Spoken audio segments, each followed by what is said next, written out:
What's going on, everybody? It's Carmine from Barmine Tech, and today we're going to be talking about the new update to Proxmox Datacenter Manager. So if you're not familiar, Proxmox Datacenter Manager was released in alpha, I want to say almost a year ago or 8 months ago at this point, and the idea of it is it's a standalone client that you can join Proxmox nodes to manage them all together in one central pane without having to join them all to a cluster directly.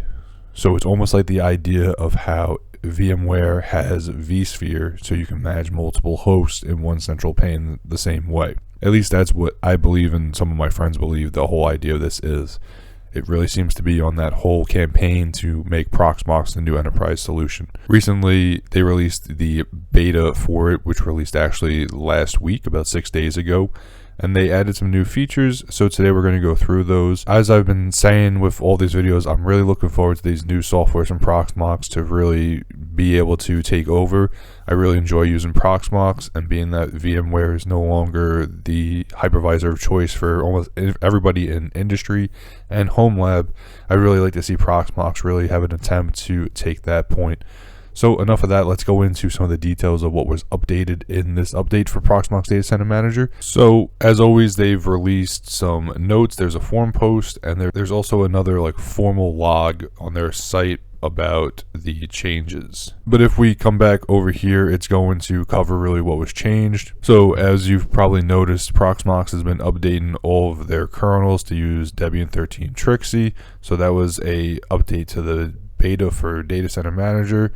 They added some eVPN configurations for the SDN, which I'll show you in a little bit. I don't know if the functionality is fully there just yet. They improved search functionality, so you can actually search through the Datacenter Manager software and be able to find what you're looking for across your nodes. They've updated the log collection systems. They added some additional privilege management for your user accounts to use Datacenter Manager, so you no longer, I guess, need to just have the root account.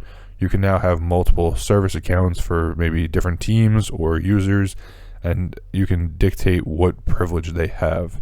The other big one is they made it so you can just do an in-place upgrade. It might not be in this one, but there is one where they do mention how to do the in-place upgrade, and it's very similar to doing the VE in-place upgrade or even the backup server in-place upgrade. But there wasn't really a ton updated just yet, but it is very promising steps, I feel. So I built out one last night, and this is actually the new beta. You can see over here it's running 0.90 beta, and here is the original one that I had, which was running 0.1.11 alpha. There's not a ton of difference. I mean, both of them have the dark mode button, which I do like, but functionality wise they look very similar. This host doesn't have any nodes attached to it, whereas this one does have a node attached to it.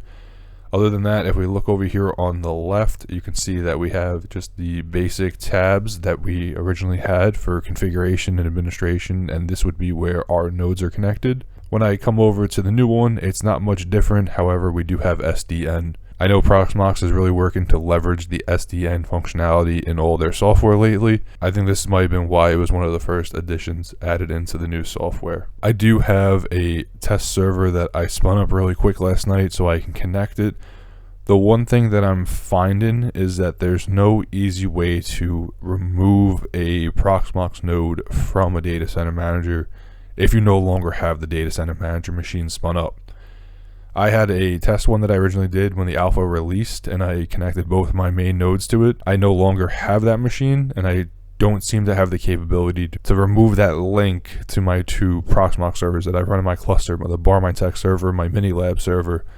There doesn't seem to be a way on the actual virtual environment side. It has to be removed through the data center manager, which is kind of unfortunate, and I really do hope they will find some sort of workaround in the future, because if this does become the new software to use, I'd like to be able to use it without having to re-image my Proxmox servers. But I guess time will tell. For the new feature of the SDN, if you're somebody who does use the SDN currently, I don't use it a ton, but it is something that we've been looking at my job, because we are converting to Proxmox and trying to figure out the best solution with the networking.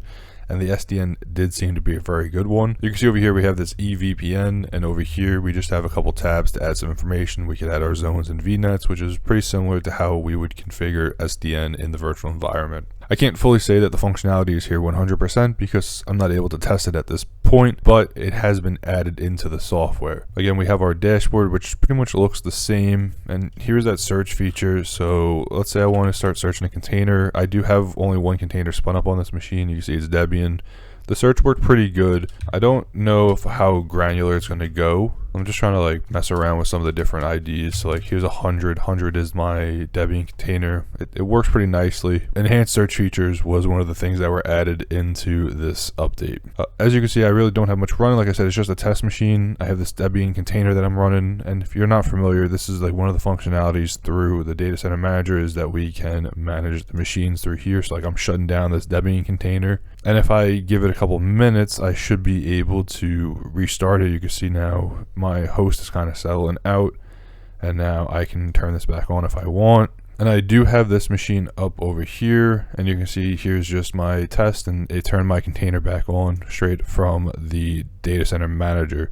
So like I said, the idea of this is going to be that you can join multiple servers together and you can manage them all through here. So you'd be able to see all of your virtual machines and containers and the servers and whatever else, and you'll be able to fully manage them similarly to how the Data Center Manager view would be, but you would be able to connect everything without having to join your hosts to a cluster. You could just keep joining multiple Proxmox servers right to here. I do think at some point when this is fully developed, it's going to be a very good option more for the simple home lab side or even simple enterprise side, as you no longer will have to build out clusters just to have one central management, because you'll still have the capabilities to turn on virtual machines. As you can see over here, we can still migrate virtual machines when we have multiple hosts. I'm going to think that we'll have full management of the host at some point. We'll be able to do updates and restart it and everything through here.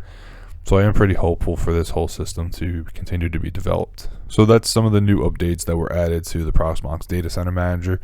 There wasn't much, but we are still seeing updates to the software, so it is a hope that they are going to continue to develop this.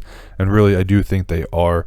They need to make some sort of software similar to how VMware had their vSphere client to manage the hosts, and since Proxmox is trying to step up to what VMware used to be, I do think they really need to knock out this project and get it working to the full capability of at least what VMware used to be able to have with theirs. So I do think we're going to continue to see Data Center Manager to be developed and at some point be fully operational. I do want to thank everybody for watching. As always, I'll have links to all the gear in my home lab down below if you ever want to check any of it out. I'll have a link to the Discord server if you want to join up and chat in there. And again, I thank you all for watching. I'll see you in the next video, and as my buddy Dom would say, hack till it hurts.